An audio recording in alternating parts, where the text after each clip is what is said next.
she walked into the woods on an afternoon so ordinary that no one in town could have predicted how deeply it would scar them. It was a day without warning signs, no strange dreams, no troubling messages, no panicked calls to friends. Just a cool, steady breeze drifting between the trees, the kind that reminds people how peaceful nature can be.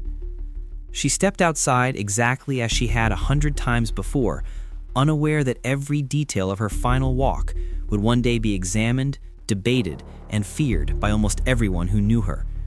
For the people of that small town, her disappearance wasn't just a mystery. It was the moment their sense of safety died. Her name was associated with stability, soft-spoken, dependable, predictable in the best possible way. She loved quiet routines, her morning tea, her favorite bench by the creek, her evening walks through the woods behind her home. Those woods were her sanctuary, a place to clear her mind after long days at work, a place where she felt small in the gentle way nature makes us all feel small. No one ever imagined those same trees would one day swallow her without leaving a trace. Witnesses last saw her at 3:41 p.m., locking her front door with her jacket half zipped, her headphones in one hand, as if she intended to listen to music but changed her mind. She waved to a neighbor, her final confirmed gesture. Then she stepped onto the trail. It should have been a short walk, 25 minutes at most, but after that single wave, she simply drifted out of sight. By the time evening came, she had vanished so completely that even seasoned investigators were left with more questions than answers. Her footprints were found for only a few yards. Then, nothing. They ended abruptly on soft earth that should have recorded every step. Search teams paused and stared at that spot in disbelief. Even the lightest animals leave tracks there. Even children leave shallow impressions. But she, an adult woman, left nothing beyond that small set of prints. Some investigators thought she may have stepped off the trail. Others wondered if she had been lifted, carried, but they found no dragging marks, no unusual depressions, no disturbed foliage, just silence and an eerie stillness, as if the forest itself refused to reveal what it had witnessed. The first 48 hours were frantic. Helicopters circled above the treetops, volunteers combed through the brush, flashlights pierced the darkness through the night as her name echoed across the woods. Dogs caught her scent, only to lose it instantly where her footprints ended. That detail unsettled the handlers more than anything else. Dogs don't lose sense instantly unless something interrupts the trail so suddenly that the scent simply stops existing. It was unnatural, unexplainable, wrong.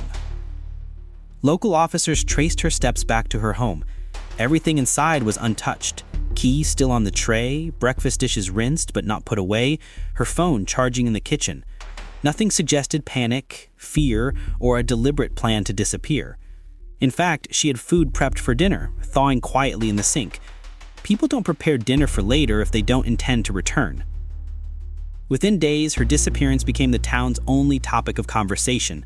Residents locked their doors earlier than usual. Parents refused to let their children play outside. Even hikers avoided the trails, whispering how something felt wrong in those woods now.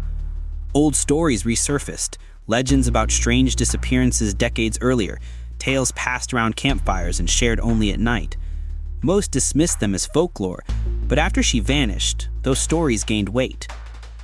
Her family described her as cautious but not fearful, adventurous but not reckless. She wasn't the type to wander deep off the path or chase wildlife into the brush. She preferred predictable routes, well-lit trails, loops close to home. Yet investigators searched far beyond that area. They mapped the woods using drones, infrared cameras, and grid patterns. Nothing. No clothing, no hair, no scraps of fabric caught on branches, no disturbed soil. It was as if she had evaporated. People who lived near the woods reported strange experiences in the weeks that followed. One man said he heard a woman calling for help deep in the forest. Yet when search teams reached the area, they found nothing. A couple hiking at dusk claimed they saw a figure standing between the trees, motionless. But when they blinked, the figure was gone. Others spoke of hearing footsteps behind them, though no one was there when they turned around. Whether these were real experiences or the result of fear spreading through the town, no one could say. But the forest took on a new identity. it became a place of unease, a place where people found themselves whispering even when alone. Investigators studied her final morning. She woke up at her usual time, sent a message to a friend about weekend plans, paid an electricity bill, bookmarked a recipe. Every detail indicated normalcy, nothing hinted at distress or danger. The only unusual thing, discovered later through her browser history, was that she had read a short article earlier that morning, an old story about someone disappearing in the same woods more than 30 years ago. The article wasn't detailed, just a 3-paragraph summary of an unresolved missing persons case. No evidence connected the two events, and yet the coincidence lingered, heavy and unsettling.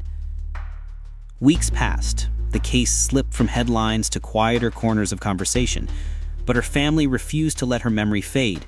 They printed flyers, contacted national search organizations, and even organized candlelight vigils at the edge of the forest. At each vigil, the woods stood behind them, like a silent wall, dark, indifferent, and impossible to read. Then came a small break in the case, one that brought more confusion than answers. A hiker found a single item deep in the woods, her hair tie. It lay on the forest floor beside a fallen tree. Her family insisted she rarely removed her hair tie outside of home, and yet DNA confirmed it was hers. Investigators rushed to the location, hoping this was the first clue that would lead them to more, but they found nothing else. No tracks, no additional items, no sign anyone had been there recently. How the hair tie reached that spot remains a mystery. Some believed it had been dropped by her during a struggle. Others feared someone might have placed it there later. The discovery raised more suspicion, but no clarity. Seasons changed. Winter covered the woods in white, muting any trace of the past. Spring returned, bringing new growth, but no new answers. With each passing month, the odds of finding her alive grew smaller, yet the absence of evidence prevented investigators from forming any solid theory. She wasn't the type to run away. There was no sign of self-harm, no financial trouble, no medical issues, no suspicious people in her life, no digital breadcrumbs, no leads, no suspects, no body. The case became a void, and the woods became its keeper. Some investigators believe she may have encountered someone in the forest, someone who knew the area well enough to erase traces. Others feared wildlife may have been involved, though that theory didn't explain the sudden loss of footprints or scent. In rare discussions, officers admitted they had no idea what happened. It's like she was lifted off the ground, like reality opened for 1 second and closed again. He wasn't speaking literally, just expressing the frustration of a case without logic. Her family never stopped searching. They organized teams every few months, marking areas on maps, revisiting locations already searched, and contacting specialists from across the country. Psychics reached out, offering visions. Some people claimed they had dreams about her. Others insisted she had been taken to another state. The police followed leads, but every single one collapsed into nothing. 1 year after her disappearance, the woods felt different. People described a heaviness in the air, a strange disconnect between sound and space. Hikers reported hearing whispers that seemed to come from nowhere. The search dog units brought in again showed strange behavior, barking in random directions, circling without reason, whining near the spot where her footprints ended.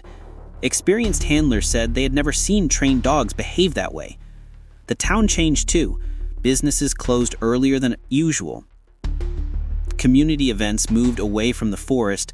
A warning sign was posted near the trailhead, advising hikers to stay on marked paths and to avoid the woods after dark. At night, the forest stood like a silent monument to everything the town had lost.